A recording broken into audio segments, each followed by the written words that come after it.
Hello, and welcome to Fresh Blood, a podcast about killing it after 40, where we prove that new blood does not necessarily equal young blood. Here to discuss what it takes to have continued success through life, I'll be your host, Jolie Downs. With over 20 years of executive recruiting experience, I've learned how much we can grow and be inspired by other people's stories. I'm excited to share that with you here on Fresh Blood.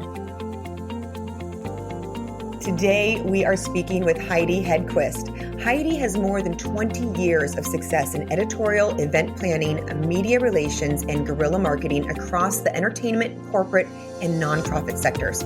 She is the original editor-in-chief of After 5 Detroit, the region's premier digital lifestyle magazine. Her broadcast experience includes producing Ready, Set, Go, All Things Autism, and her current endeavors are co-host and producer of the podcast Why, the podcast, and Roll Grad School.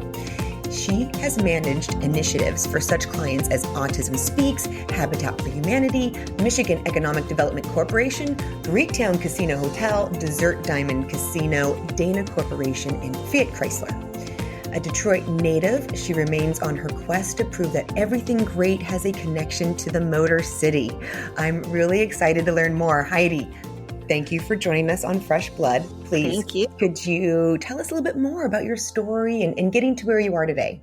Sure. So I grew up primarily here in Detroit, although I did spend 4 years in the UK as well, and quite a bit of time in Australia when my parents were living there. So I've had some experience all over the world, but really fell into in college of pursuing journalism. After graduating and being the editor-in-chief of my college newspaper, I took some forays elsewhere because I didn't want to go back to covering school board meetings, and then ended up back in my original chosen field. As my bio states, I was the first editor-in-chief of After 5 Detroit, which was when Detroit was having one of its resurgences the first time around, really an opportunity to bring all the young professionals who'd left the region, to draw them back, to say there are great things here, amazing events and places to work and things to do. And all those things have continued to grow. As you've spoken to my fellow co-host, Luke, in that we have launched these two incredible podcasts, which have become a very large part of my story and his story and what we do, as well as I still own my PR company, doing a lot of work for the clients you mentioned and other clients around the region. That particular company I formed because through my work in agencies, I saw a very big hole in the PR and marketing world to support nonprofits and small businesses. There tends to be, especially in our area, there are two kinds of events or fundraisers that tend to be held here, and they're a golf outing or a gala. So they're all wonderful, but there comes a point where there's only so many of those you can go to. So we really specialized in creating these unique fundraising opportunities for these nonprofits to get really creative, anywhere from Over the Edge, where people are rappelling off a skyscraper, which I didn't invent. I just brought it to Detroit. They do it all over the world. What a great idea. I love this. Yeah. What are some of the other things that you did? Some of the creative things? Set Sail for Autism is something I'm really proud of. We've done a lot of work with the autism community. The Bell's Beer Bayview Mackinac race is the largest freshwater sailing race. And we created an opportunity for young adults with autism to help do the deliveries of the sailing yachts. So they're able to sail on the racing yachts, learn how to sail. It's a great opportunity to showcase that individuals with autism have the ability to do very challenging tasks in very high pressure situations, which can also translate into the workplace, because there's still a lot of misconception that individuals with autism perhaps don't have that ability. And these young adults have shown time and time again. We've got countless stories of individuals who got jobs from there, some who've become sailors themselves and are racing all over the world. And through those experiences, and an artist I worked with is how I connected with Luke and how our podcasts were born. So that's the whole gamut. That's the whole gamut. Really quick, I have to say, I love what you're doing with the PR. And to me, that's the best kind of marketing, when you can create this buzz, the PR that you want through an event that is actually creating memories and creating this new feeling for people, and this that they will always keep with them. And like you said, created even new paths for some people. Exactly. I mean, what an amazing blessing of an experience to give not only the people, but the brand and the whole thing. So thank you. that's Thank you. fantastic. Yeah, it's been wonderful. And the name of my company is Cause and Effect Marketing. So it's perfect. Yeah. My niece came up with it, but you're absolutely right. And that's something that I'm very proud of, and something with everything that I do is always trying to look just slightly differently from the path that everyone seems to take, because Yes. you have to find a way to engage people beyond a one-off, or in a way like you said it exactly right, the way that they're going to remember that experience and remember what they supported and remember all of those things. And even with the shows, we do the same thing. We're really trying to create experiences for our listeners and our guests that aren't like every single interview that you hear. Yeah. And it makes it real hard for our SEO, but it makes for such a great show. Great show. And what's your show about? So we have two. The first one is called Why. And the show was born, it's from the first time my co-host Luke and I met. He lives in Philadelphia. I live here. We happened to be at the same event with a mutual colleague and friend. It was a screening of one of Luke's film. And we were at an after party that was lovely, but we didn't know people. And we just started talking about crazy things we'd never spoken before. Started talking about, why does someone do this? Why would someone become Brazilian waxer? That's a very commendable job. It's a great field, but why is that what you choose to do? Or why do you choose to be an animal husbandry expert? And just spiraled from there. And so we launched this show. Again, having never met, we went to our respective homes. I called our mutual friend and said, I've been thinking about this show. I want Luke's contact information. I reached out to him and I said, are you serious? And he's like, I'm serious. And we started. And we have been inseparably tied to this show, and launched the second show for 2.5 years. Great. And have only met in person 3 times, I think. So isn't that wonderful technology? It's amazing, but it's been so incredible because the guests, from the craziest stories that you wouldn't expect and the craziest backgrounds you wouldn't expect, you find the most enlightenment and understanding of people, and realizing no matter how different we are, there are these common threads that go through life that are phenomenal. I agree. I like to call them the universal truths. Yes. You do. Yes, you find them. They're these golden threads that are through all the stories, and it's fascinating. It is fascinating. And sometimes you'll see it's one of the first interviews we did, and it's still one of my favorites. We interviewed a gentleman who is known as the world's greatest streaker. And of course, the question is, what would possess you to take your clothes off and run through a football stadium?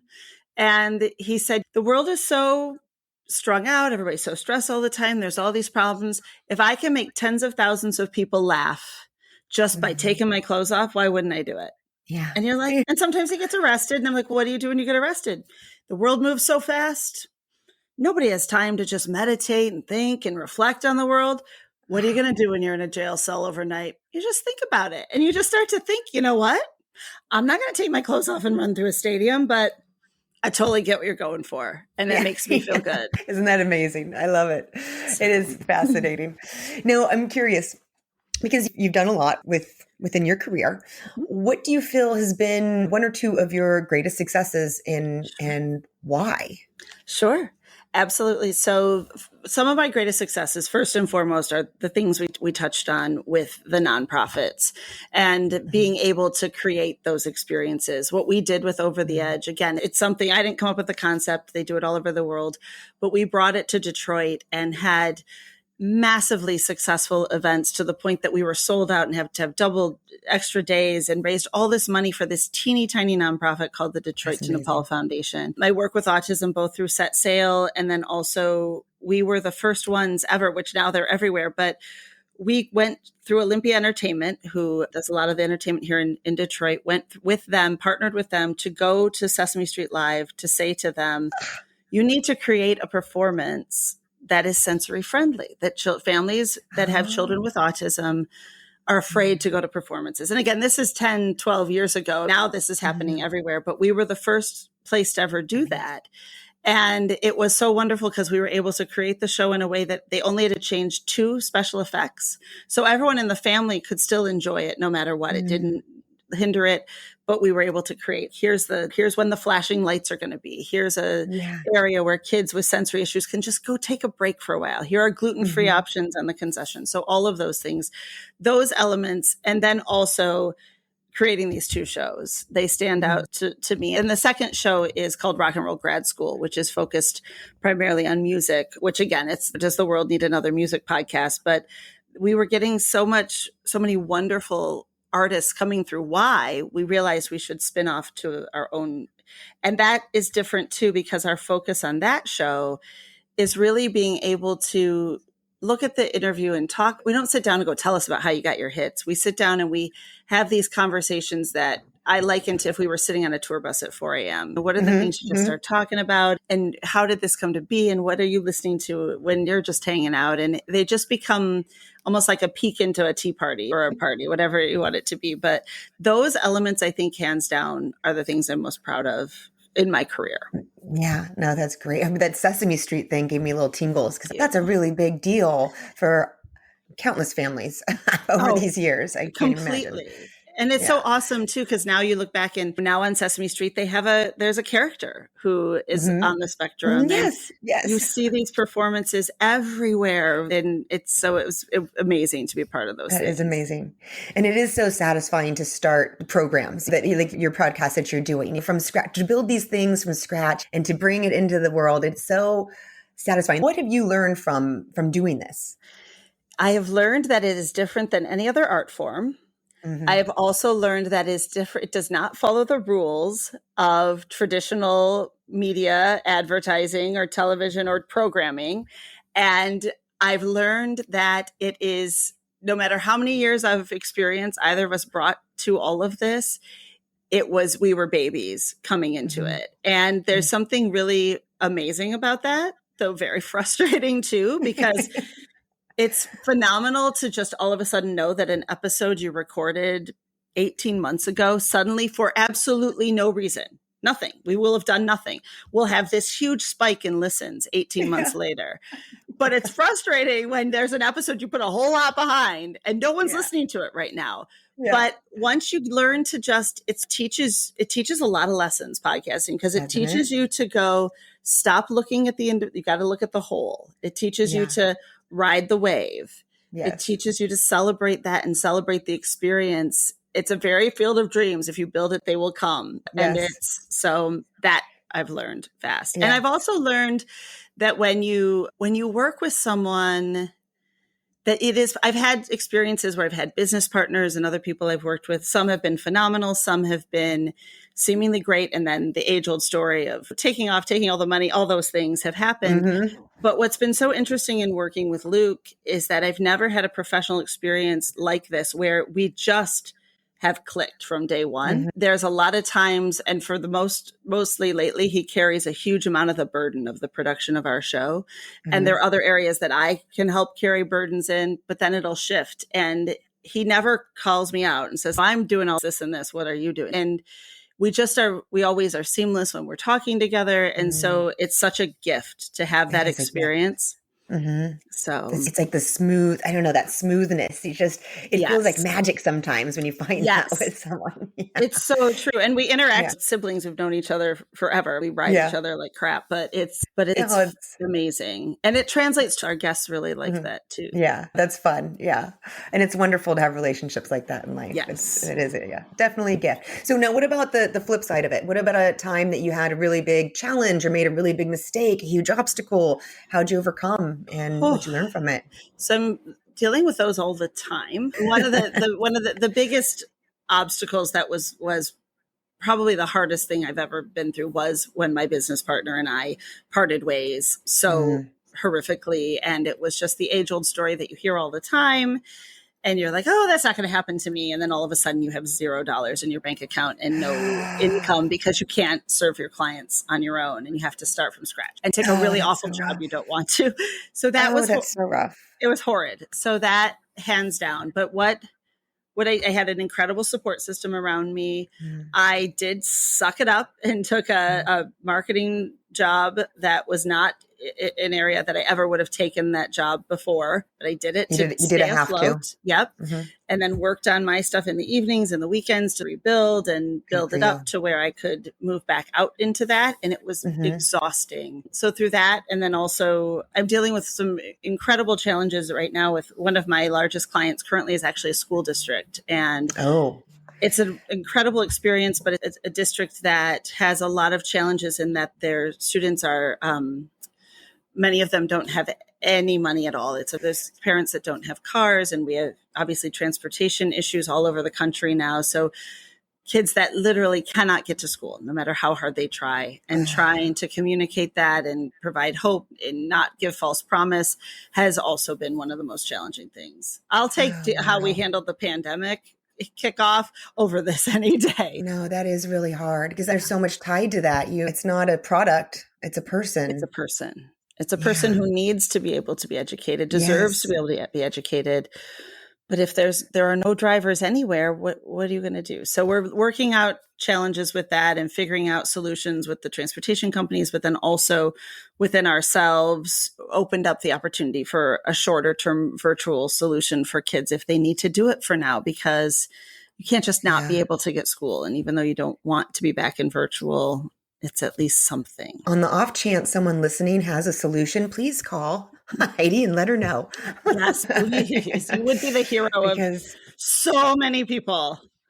Yeah, that would be amazing. I hope that works out for you. Please. I hope that works out for you. And thank you for working on that. Thank you for being a person that is paying attention and making things like that happen. Thank you. So I'm curious, what is your personal definition of success? And based on that, what do you believe is key to having continued success through life? So I think the definition of success is, for me, I will show that it has not been defined by my bank account. And some of the things that I am most proud of yielded me very little return financially. Mm-hmm. But those, although indirectly it probably has, because in some respects, those doors open to other opportunities. So that snowball does happen.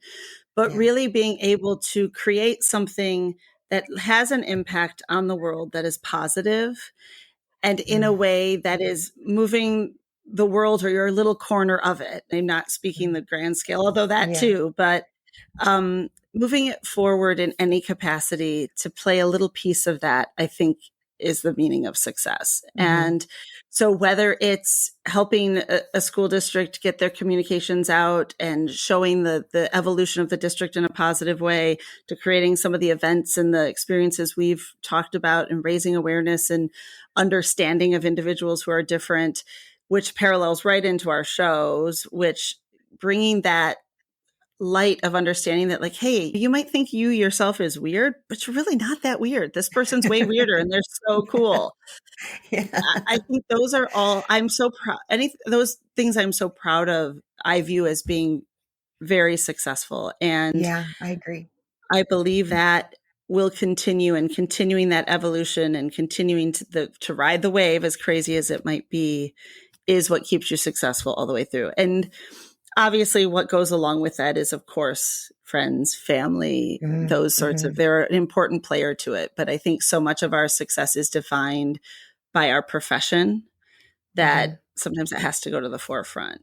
And I also believe no matter how crazy it is, no matter how stressful, no matter what's hitting the fan, you've got to have fun while you're doing it. And you have to laugh through the madness, or else. You have to. Yes. That's how we get through life. For sure. Oh my gosh, for sure. Sane. Yes, exactly. Something like that. Something like that. No, there's lots of things, but that helps. So, for sure. Have you ever felt stuck in life? Oh, dear Lord. Yeah. So many times. What's helped you get past? I've usually unstuck myself, which I just had to get to a point of where the frustration got so high that I just had to throw it all on the wall and start again.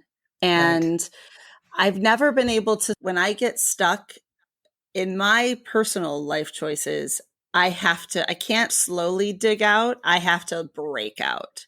And I think the only way to do that is when I have felt fearless and realize that no matter how bad it's going to be for a little while, you've been here before. Things don't necessarily happen in your time frame, although they should. And you're not going to stay there forever. And being at the bottom, knowing that you're at the bottom versus being stuck and not being able to budge actually is a way better place to be in my mind, because when you've got nothing, you have to get something. When you're stuck with false hope, or you think things are going to go a certain way and nothing is moving. And it's not, so for example, sometimes with our show, we'll be in a position, or our shows, where our listeners aren't growing, we're not getting the sponsors we want for a certain time period. You just hit a little hiccup. That's not stuck to me. That's because we're still passionate about it. It is still growing. It's just hitting a little bump. Agreed. So then you do keep moving. But stuck is when it's like being with a bad boyfriend. They're always going to lie to you. They're always going to give you false truths. They're always going to come back, and you just keep coming back for more. That's when you got to throw it out and go start from scratch. Oh, completely agree. And you're right. It is easier when being at the bottom and knowing you're there and you're ready to climb back up. Right. There's power. Yes. It's your decision. You've made the decision. You're going to do it. You're going to go. Doesn't matter how long it takes. Even every little baby step helps. Yep. But when you're stuck and you're not making those decisions and you're just sitting there in that limbo, it is really hard. It's the worst. You can't achieve anything, and you're no good to anybody, because no one wants to talk to you because you're just a crab. You know? I totally take responsibility for my behavior. No, that's helpful. You just have to make the decision, and maybe even if you have to throw yourself to the bottom and start climbing back up. Start over. Start swimming. Yeah. Is there any life lesson that you've learned the hard way that you feel has actually given you amazing benefit in your life? I think because I've always been very entrepreneurial, and I did work for some startups, and the financial side of my career has had a lot of ups and downs. It taught me very early how to be very resourceful, how to be scrappy, how to realize that the money will come, because it does, and how to do exactly what we're talking about, how to go, you know what? It's fine. I can eat macaroni and cheese for a month. It's fine. It's fine. We'll be okay. Macaroni and cheese is great. It's not, I might be chubby, but I will have enjoyed it until I can start buying real food again. But you learn how to navigate those things, and you learn how to not sweat it as much. It's not the end of the world if the finances go south for the short term, as long as you're doing what it takes to get them from being south long term. And I think that is one of the biggest ones. And also, I've also learned, which so many people do, that you always have to look at it through your own lens and with your own instinct and your own gut, because people, no matter how wonderful you think they are, people will sell you a bag of goods any day of the week. And you just have to really learn how to read that, which no one's ever perfect at. No, you're so right. You're absolutely right. And even if someone has your best interests, oftentimes they can say things that are not right. You got to listen to your soul. Correct. Exactly. Yes. Even my mother, love her. She asked me not to start my business. I don't think that's a great idea for you. It's been an incredible blessing and has created an amazing life that I've been able to be there for my kids. It's just been wonderful. That's awesome. And that's the people you got to that follow what's right for you. You're so right. And the people that love us the most, and all of what they give us is always coming from a good place, but they don't know. And even if they've been in the same field that you're in, they still don't know our experiences or how we are going to fare in any of that. And so you always have to take it with love, but go with your gut like you've done, and sometimes it's fun to prove our parents wrong. And you've done that in a very good way. They're very right many times. But there's something that you need, or you need to try. You need to follow that. You have to follow that. Otherwise, you will regret it. There will be regret. Exactly. Speaking of which, do you have any regrets? I actually don't. There are things that there are things I look back on and I wish I had changed things sooner, but I don't regret the experience I went through to get there, because A, it is what gave me better insight into people. B, it did teach me to, when my paychecks were bouncing, it taught me that maybe you got to be careful where you're working, things like that. Yeah. But I don't regret the experience of it, because I would not be who I am, good or bad, without it. Yeah, I understand that. Yeah.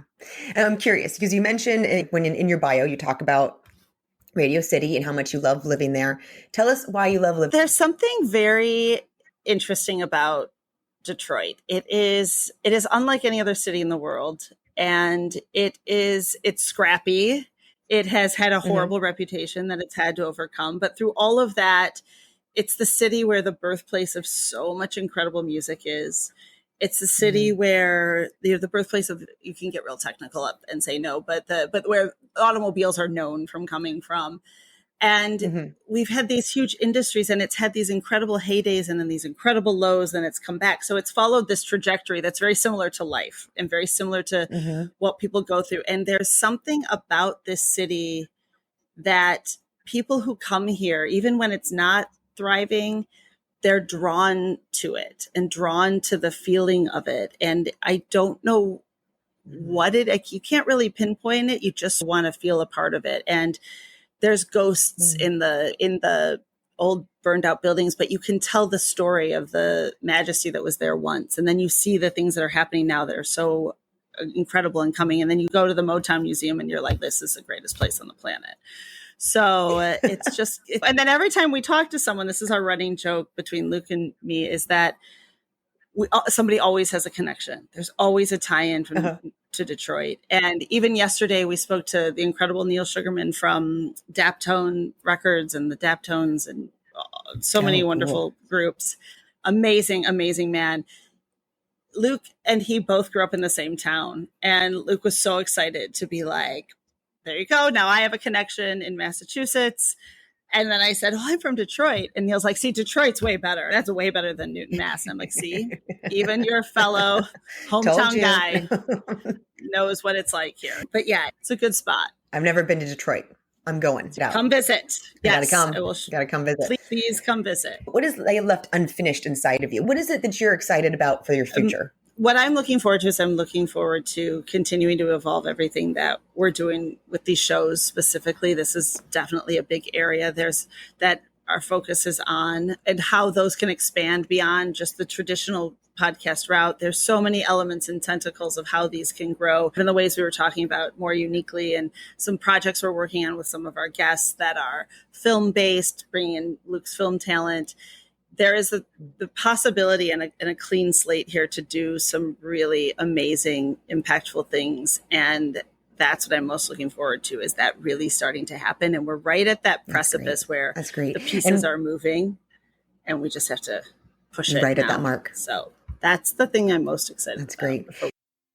Heidi and I were cut off due to internet difficulties, but I so enjoyed our conversation.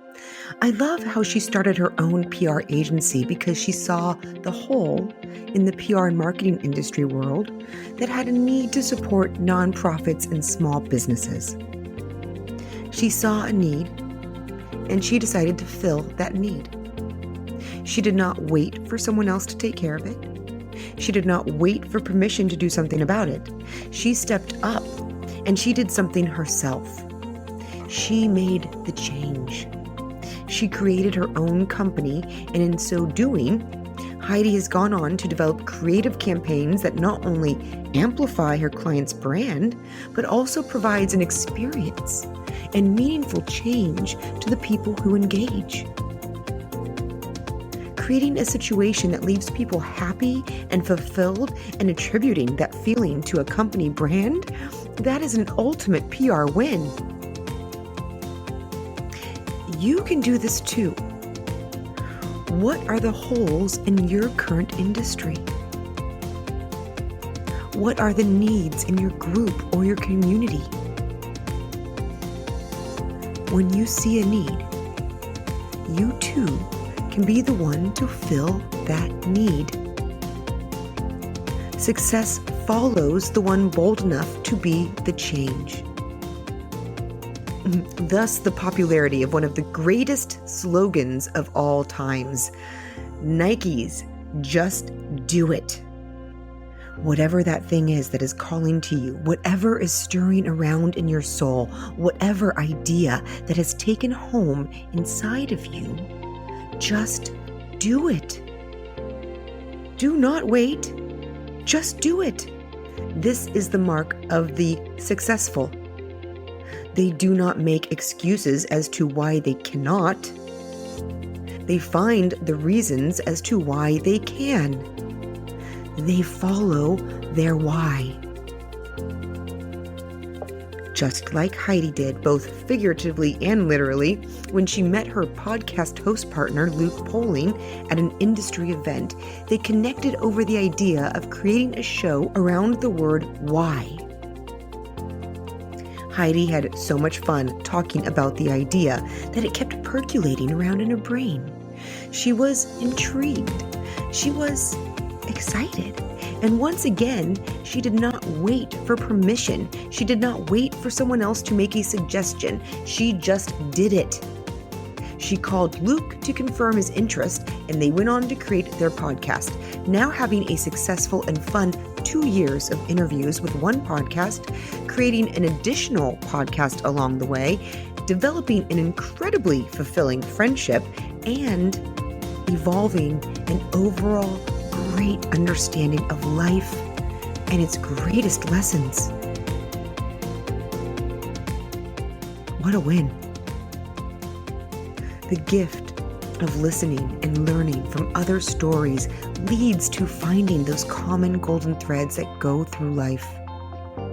When you discover these universal truths, you carry a calmness and understanding within you that colors your life in the very best of ways. As Heidi has learned, one of the greatest lessons is learning how to ride the wave of life. Learning that it is all about the experience and celebrating that experience. It is not about the outcome. It is about the journey. So get in touch with your personal why, your personal journey. Stay true to your North Star.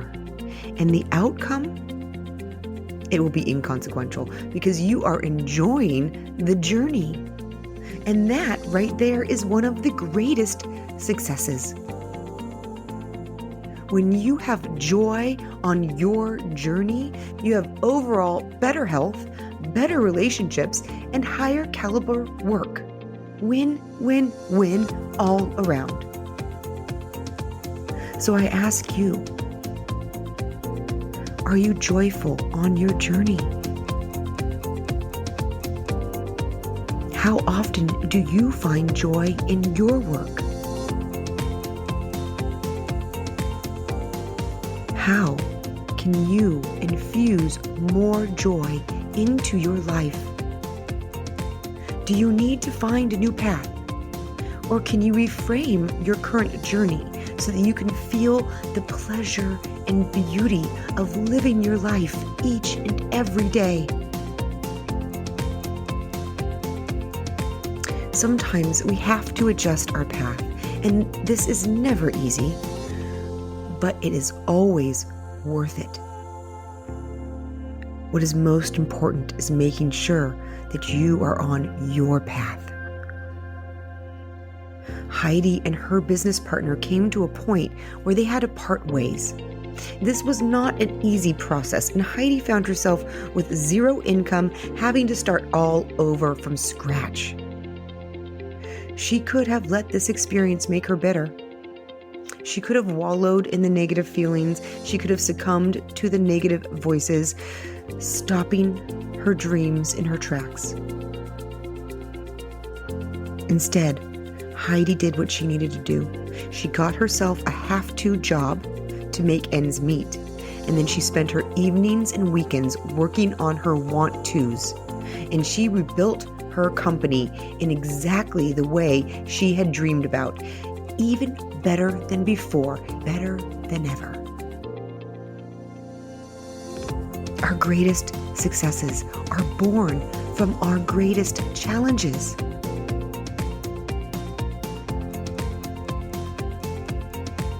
Understanding this changes everything in life. So often we can get stuck in a situation that is making us unhappy, stuck in the malcontent, and living life in this limbo state, unable to budge. Living in limbo is painful. When you know you are unhappy, but you are doing nothing to change it, you are living in limbo. Often, the hardest part of any situation is making the decision. But once you make that decision, and you no longer accept this bottom, but decide to make a change, things will start to alter. Now, as Heidi shared, they may not happen in the time frame you are wishing, but it will happen. Just make the decision, and then you start swimming in the right direction. And you just keep swimming. Things will get better, and you will make it through. Just like Heidi did. She made it through her tough times, and those tough times, they taught her that she will be okay. She has learned that there are ups and downs in life. Such is life. It is not the end of the world when you hit a struggle. You will get through it, and you will be just fine. Just like last time. What's important is to remember to look at it through your own lens and follow your own instinct. Only you know what is right for you. And so that is my wish for us all, that with whatever you may be dealing with in your life, you will take the time to learn what is right for you, listening to your own personal instinct and following the path that is meant for you joyfully. Until next time. Thank you for joining us on Fresh Blood. Please subscribe and follow us on all streaming services, including Apple Podcasts, Amazon, Spotify, Google Podcasts, and Player FM. You can also follow us on Facebook and Instagram at Fresh Blood Podcast. I would love your help in spreading these stories and important messages. Please give us a like and share with a friend. Your help is greatly appreciated. I hope you make today a most fulfilling day.